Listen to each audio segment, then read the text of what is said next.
No coração do Vale do Café, onde as plantações se estendiam como mares verdes sob o sol escaldante do interior fluminense, havia um segredo tão perigoso que ameaçava destruir as mais importantes famílias da região. Era o ano de 1853, e Vassouras vivia seu auge como capital do Império do Café brasileiro. Mas por trás das fachadas imponentes das casas grandes, dos bailes luxuosos e das missas dominicais, fermentava um escândalo que mudaria para sempre a história daquela cidade. Seu nome era Miguel. Alto, com ombros largos moldados pelo trabalho pesado nos cafezais, olhos que pareciam guardar tempestades silenciosas e uma beleza que desafiava todas as barreiras impostas pela escravidão. Nascido no sertão da Bahia, havia sido vendido aos 15 anos para as fazendas do Vale do Café, carregando consigo não apenas a dor da separação de sua mãe, mas também um dom perigoso: a capacidade de ver através das máscaras que as pessoas usavam, de compreender os vazios que habitavam dentro delas. Diferente dos outros escravos, Miguel sabia ler. Seu antigo senhor, um padre que caíra em desgraça, havia lhe ensinado as letras antes de morrer em dívidas. E esse conhecimento, essa janela para um mundo proibido, tornava-o ainda mais fascinante aos olhos daquelas que viviam aprisionadas em suas próprias gaiolas de ouro.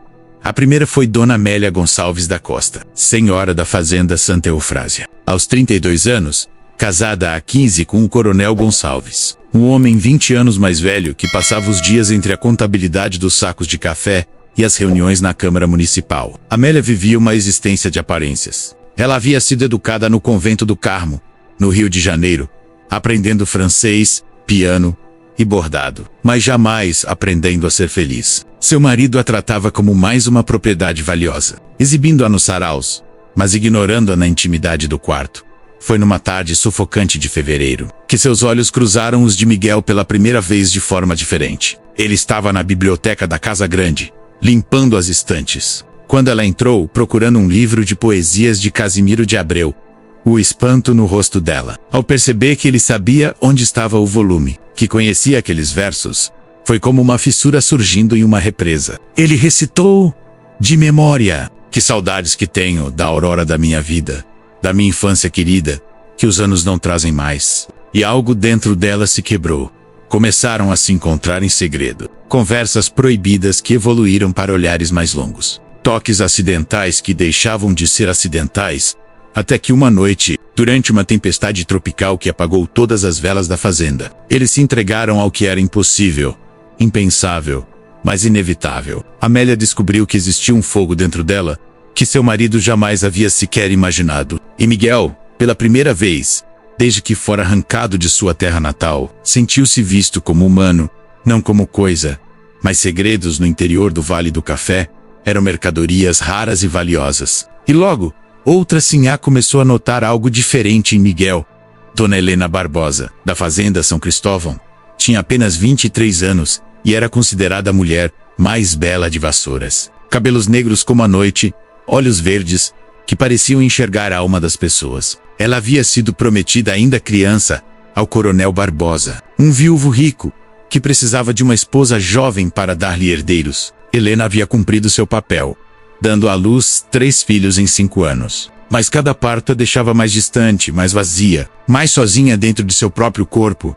Ela conheceu Miguel durante uma visita à fazenda Santa Eufrásia. Havia algo diferente naquele escravo. Uma dignidade que não deveria existir segundo todas as leis que regiam aquele mundo. Curiosa, ela começou a inventar desculpas para ir à fazenda vizinha. E numa dessas visitas, enquanto Amélia estava ocupada com os preparativos para a festa de São João, Helena se viu a sós com Miguel no pomar de jabuticabeiras. Ele não a seduziu com palavras bonitas. Simplesmente perguntou: "A senhora é feliz?" E aquela pergunta, feita por alguém que não deveria ter direito nem mesmo a fazer perguntas, derrubou todas as suas defesas. Ela chorou pela primeira vez em anos. E ele apenas a abraçou, oferecendo um ombro e uma humanidade que seu próprio marido nunca havia demonstrado. Que começou como consolo se transformou em desejo. Helena se via obcecada, inventando cada vez mais razões para estar próxima a ele. E Miguel, preso entre o perigo daquelas relações e a única forma de poder que um homem em sua condição podia exercer, não recusou quando ela o procurou numa madrugada, entrando no quarto dos fundos, onde ele dormia. As 2 sinas, sem saber que compartilhavam o mesmo segredo, começaram a mudar. Tornaram-se mais ousadas, mais vivas, mais presentes. E isso não passou despercebido aos olhos atentos de quem vivia nas sombras das casas grandes. Dona Cândida Mendes de Albuquerque era diferente das outras. Viúva aos 45 anos, herdeira de uma das maiores fortunas da região. Ela governava a fazenda Alvorada com mão de ferro. Seus próprios filhos a temiam. Os escravos sussurravam que ela tinha um coração de pedra. Mas a verdade era que Cândida havia aprendido, através de anos de humilhação e dor em seu casamento, que demonstrar fraqueza era perigoso. Seu falecido marido a espancava regularmente, chamando-a de estéril, quando ela sofreu 3 abortos seguidos, quando ele finalmente morreu de febre amarela. Ela jurou que nunca mais seria vulnerável diante de homem algum, até conhecer Miguel. Ela o comprou de Amélia por um preço absurdamente alto, dizendo que precisava de um escravo culto para ajudá-la com a correspondência da fazenda. Mas a verdade era que ela havia percebido algo, na forma como Amélia olhava para aquele homem. E Cândida, que havia passado a vida sendo ignorada, quis saber o que era aquilo que fazia os olhos de outra mulher brilharem daquela forma. O que ela não esperava era que Miguel visse através de sua armadura. Ele não se intimidava com seus gritos, não se curvava diante de suas ameaças. Tratava menos-a com respeito, mas sem medo. E isso, paradoxalmente, a desarmava completamente. Numa noite em que ela revisava livros Queixa até tarde, frustrada com números que não fechavam e contas que não pagavam, ele simplesmente colocou uma xícara de café quente ao lado dela e disse: "A senhora carrega o peso do mundo sozinha há tempo demais." Cândida se viu chorando pela primeira vez desde o enterro do marido. E naquela vulnerabilidade, naquele momento de humanidade compartilhada, nasceu algo que ela pensava ser impossível. Desejo. Não o desejo brutal que seu marido impunha, mas algo mais profundo, mas perigoso. E quando ela finalmente cedeu, permitindo que Miguel entrasse em seus aposentos uma noite, descobriu que ser vulnerável não significava necessariamente ser fraca. As notícias viajam rápido no interior, especialmente quando carregadas por escravos domésticos que testemunham tudo, mas oficialmente não veem nada. E logo, mais 2 mulheres viriam a cruzar o caminho de Miguel. Dona Júlia Rodrigues era a mais jovem das 5. Tinha apenas 19 anos. Recém-casada com um primo 20 anos mais velho, em um arranjo feito para manter fortunas dentro da mesma família. Doce, ingênua, criada dentro de uma redoma de vidro. Ela não entendia por que as outras mulheres pareciam tão mudadas ultimamente. Mas Eric, e quando sua escrava pessoal, Benedita, deixou escapar um comentário sobre aquele escravo que deixa assim as loucas. Júlia quis saber mais. Ela o viu pela primeira vez numa missa. Miguel havia sido levado por Cândida para carregar suas coisas. E durante toda a cerimônia, Júlia não conseguiu tirar os olhos dele. Havia algo hipnótico naquela figura. Algo que a fazia sentir coisas que as freiras do convento haviam dito que eram pecado. Ela começou a ter sonhos, fantasias que a faziam acordar suada e confusa no meio da noite, ao lado de um marido que roncava indiferente. Foi Júlia quem deu o primeiro passo. Inocente como Ira, não percebia o perigo do que estava fazendo. Pediu a Cândida que emprestasse Miguel para ajudar em sua fazenda durante a colheita. E ali, longe dos olhos mais experientes das outras mulheres, ela se aproximou dele com a confiança de quem não conhece consequências. Miguel tentou resistir. Pela primeira vez, ele sentiu o peso real do que estava acontecendo. Júlia era jovem demais, inocente demais, mas ela era também desesperadamente solitária.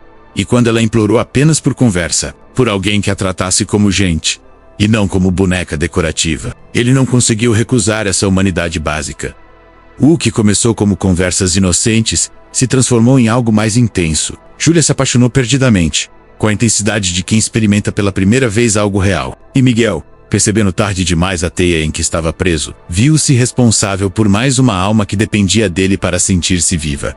A quinta e última foi a mais perigosa de todas. Dona Isadora Cavalcanti era esposa do homem mais poderoso de Vassouras, o Barão de Ibitipoca, proprietário de 12 fazendas e mais de 1000 escravos. Aos 38 anos, ela era uma mulher de extraordinária inteligência, educada em Paris, falante de 4 idiomas e profundamente entediada com a vida provincial que o casamento lhe impusera. Seu marido, o barão, passava a maior parte do ano no Rio de Janeiro, envolvido em política e negócios, deixando-a sozinha na fazenda sede. Isadora havia percebido as mudanças nas outras mulheres, tinha uma mente analítica demais para não notar os padrões. E quando descobriu o segredo comum que todas compartilhavam, ao invés de escândalo, sentiu fascínio. Ela quis conhecer o homem que havia conseguido romper as barreiras mais rígidas daquela sociedade. Mandou buscá-lo, usando o pretexto de precisar de alguém para catalogar a biblioteca particular do barão. E quando Miguel entrou em seu gabinete, ela foi direta. Sei sobre você e as outras. Quero entender o porquê. Pela primeira vez, Miguel se viu diante de alguém que não fingia, que não buscava consolo ou paixão disfarçada de acidente. Isadora queria a verdade. E numa conversa que durou a noite inteira, ele contou sua história. Falou da mãe que deixara na Bahia, do padre que o ensinara a ler, da dor de ser tratado como objeto, da descoberta de que podia usar as próprias correntes como uma forma estranha de poder. Isadora ficou fascinada. Aqui estava um homem que em outras circunstâncias poderia ter sido um líder, um pensador, um revolucionário. E ela, que sempre se sentira aprisionada por sua própria inteligência, num mundo que esperava que mulheres fossem apenas ornamentais, reconheceu nele um espírito igualmente acorrentado. O que nasceu entre eles foi diferente das outras relações. Era intelectual antes de físico. Era cumplicidade antes de paixão. Mas quando finalmente se entregaram um ao outro, foi com a consciência plena do perigo, da transgressão absoluta que estavam cometendo. E isso tornava tudo ainda mais intenso. Durante meses, as 5 mulheres viveram em mundos paralelos. Cada uma acreditando que tinha algo único com Miguel. Ele, por sua vez, vivia uma existência fragmentada, sendo diferentes pessoas para cada uma delas. Para Amélia, era o amante romântico, que recitava poesias. Para Helena, o consolador que a fazia sentir-se menos sozinha. Para Cândida, o único que via sua vulnerabilidade. Para Júlia, o primeiro amor impossível. Para Isadora, o igual intelectual que nunca deveria ter sido escravo. Mas segredos, por mais bem guardados que sejam, eventualmente vêm à luz. E quando vieram, destruíram tudo. Foi Benedita, a escrava pessoal de Júlia, quem primeiro percebeu o padrão completo. Nas conversas sussurradas das senzalas, ela juntou os fragmentos de informação que cada escravo doméstico trazia, e percebeu que não eram apenas rumores isolados, mas um escândalo de proporções inimagináveis. 5 das mulheres mais importantes de Vassouras, todas envolvidas com o mesmo homem. Benedita não contou por maldade, contou por medo, porque sabia que quando a verdade explodisse, e sempre explode, todos os escravos sofreriam as consequências. Então foi até Padre Antônio, o vigário da paróquia, esperando que a igreja pudesse de alguma forma conter o desastre iminente. Mas o Padre Antônio, velho e assustado com o peso daquela confissão, cometeu o erro de confiar no coronel Gonçalves, marido do Omília. E Gonçalves, homem prático e brutal, decidiu agir antes que o escândalo se espalhasse. Numa noite sem lua, ele reuniu os outros maridos, o coronel Barbosa, os filhos de Dona Cândida, o jovem esposo de Júlia, e enviados do próprio barão. Juntos, formularam um plano. Miguel seria acusado de roubo e enviado para trabalhar nas minas de ouro de Minas Gerais, uma sentença de morte disfarçada. As mulheres seriam enviadas para conventos ou fazendas distantes, separadas de suas vidas anteriores. O segredo seria enterrado com toda a violência que o patriarcado do século XIX era capaz de exercer. Mas eles não contavam com a reação das 5 mulheres. Quando Amélia descobriu o plano, ela fez algo impensável. Reuniu as outras. Numa madrugada de setembro, as 5 sinhás se encontraram pela primeira vez juntas, na capela abandonada da antiga fazenda dos jesuítas. Ali, confrontadas com a verdade sobre compartilhar o mesmo amante, o mesmo segredo, o mesmo risco, elas tiveram que decidir: proteger suas reputações ou salvar o homem que havia mostrado a todas elas que eram mais do que apenas decorações vivas de um sistema opressor. A conversa foi dolorosa. Houve lágrimas, acusações, humilhação, mas também houve reconhecimento. Cada uma viu nas outras o reflexo de sua própria prisão dourada. E naquele momento, nasceu algo revolucionário para aquele tempo e lugar: solidariedade feminina. Isadora, a mais pragmática, elaborou um plano. Usaria sua influência como esposa do barão para transferir Miguel para uma de suas fazendas no Espírito Santo, onde ele trabalharia com relativa liberdade e eventualmente poderia comprar sua alforria. As outras contribuiriam com recursos, vendendo joias e objetos valiosos secretamente. Não era justiça, mas era sobrevivência. Contudo, descobriram tarde demais que os homens haviam se antecipado. Na noite anterior à suposta transferência, o coronel Gonçalves e um grupo de capangas foram até a senzala onde Miguel estava trancado. O objetivo era simples: uma correção exemplar que o deixasse marcado para sempre. Um aviso brutal sobre o que acontecia com escravos que esqueciam seu lugar. Mas Miguel não estava mais lá. Helena, numa demonstração de coragem que ninguém esperava dela, havia subornado o feitor com uma quantia absurda de dinheiro. Miguel estava escondido numa casa de agregados, esperando o momento de fugir. O que aconteceu a seguir se tornou lenda em Vassouras. Quando os coronéis descobriram a fuga, entraram em fúria, prometeram encontrá-lo e fazer um exemplo público. Mas algo extraordinário aconteceu.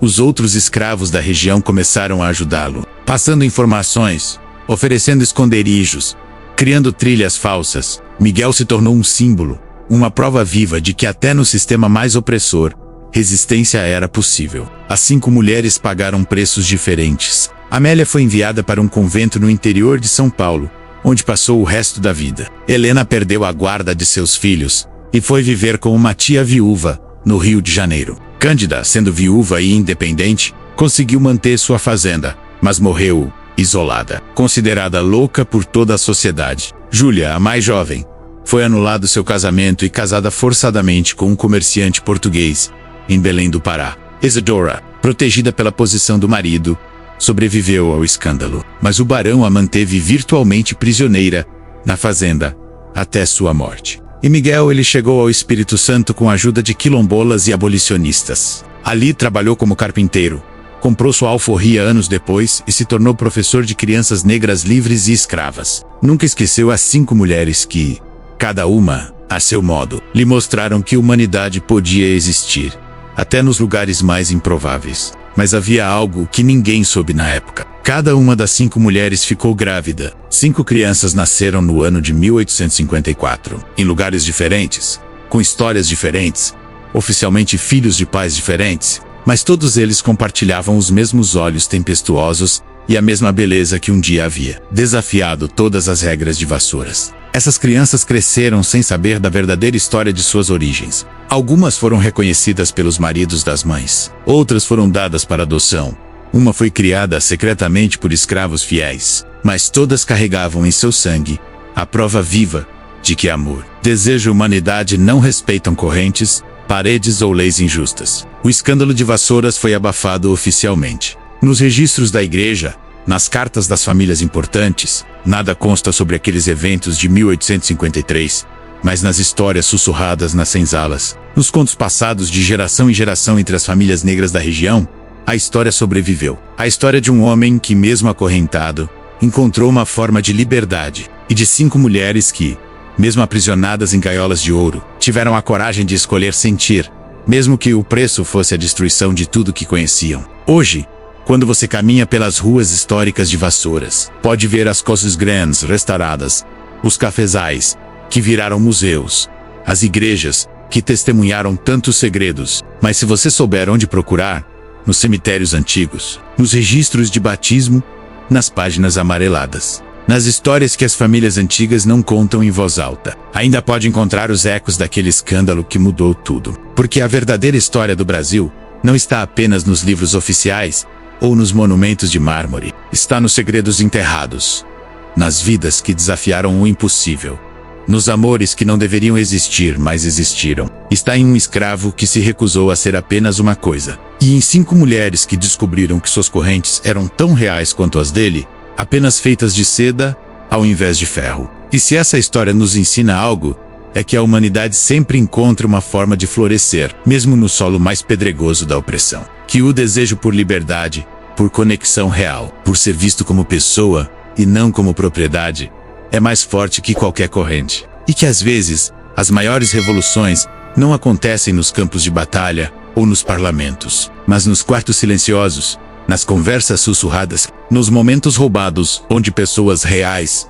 com corações reais e desejos reais, decidem que ser humano vale mais que seguir regras desumanas. O legado de Miguel e das 5 sinhás vive até hoje nas veias de centenas de descendentes, espalhados pelo Brasil, a maioria sem saber a verdadeira história de suas origens. Mas o sangue sabe, e de tempos em tempos, nasce uma criança com aqueles olhos tempestuosos, aquela beleza desafiadora, aquela recusa em aceitar o que o mundo diz ser impossível. Essa é a verdadeira história de Vassouras. Não a dos barões e café, mas a dos corações que ousaram bater fora do compasso. Das almas que se recusaram a aceitar que algumas pessoas são coisas e outras são donas. É uma história de dor, de perda, de consequências devastadoras. Mas também é uma história de coragem, de amor, de humanidade, triunfando sobre um sistema construído para destruí-la.